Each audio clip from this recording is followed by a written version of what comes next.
So I told my mother the title of my talk, and she just said, Sarah, please just don't say vagina on stage. But based on Christian search, it just might be the gap in the market.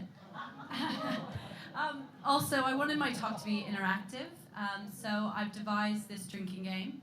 Anytime I say something inappropriate or show something inappropriate, if you guys could take a sip, the more you drink, the more interesting I get.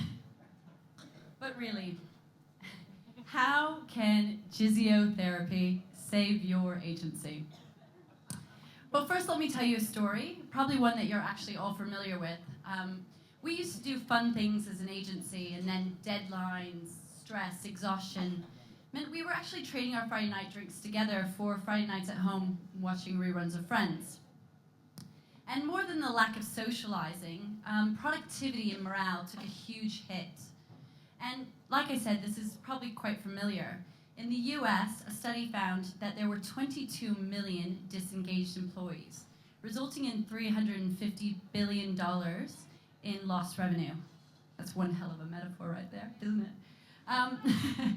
But what agencies know particularly well, more than the productivity loss, is that when morale goes completely, that's when the mass exodus from an agency begins. But what if I told you there was one key to making work more fun, increasing productivity, slowing attrition, and raising morale? Quite simply, the key is culture, and Jizziotherapy just might help you get it. So, what is culture? Well, workplace culture can probably be best described as the attitudes people have towards their work and their workmates. Now, this sounds oversimplified, but attitudes create culture, and attitudes can be altered by even the smallest acts.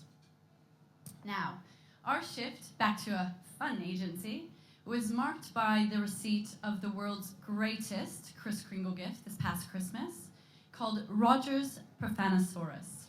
And that's me in my bikini enjoying it there.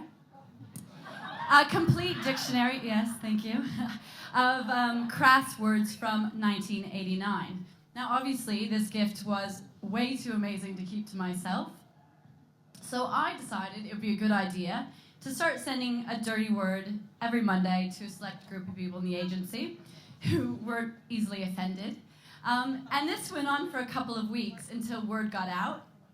And more people started to ask to be on the email until just about the entire agency was on the list. And I know what you're thinking. No, we don't have HR. But it became something to get excited and everyone looked forward to each week. It got people talking. It was definitely the source of a lot of faces, as well as a contributing factor to some ridiculous email chains. But more than just talking, people are actually happier and more excited to come to work.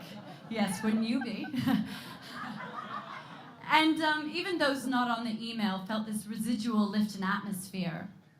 And soon, the word of the week took on a life of its own. We had a Banjo Ladies' Night where Screunicorn was the theme. Though not as you have all imagined it.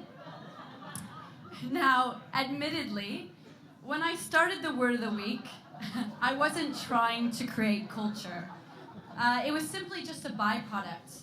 But this small act had brought us back together as an agency. It made new employees feel like part of the team. And it just made work more fun. Now, I'm not suggesting that you guys all go back to your place of work and start sending dirty emails to each other. I can guarantee you that's not going to end well. But what I am suggesting is that you take action to create or lift the culture in your own agency.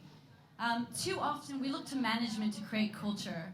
The amount of times I've heard people blame their agency's cultural decline on too few planned parties or restricted hours on the beer fridges on Friday. Culture is something that we're all affected by and should be seen as the most important part of an agency. So why aren't we taking it in our own hands instead of leaving it to others? I hope that you leave here inspired to start your own agency culture. After all, a little clam jousting may go a long way.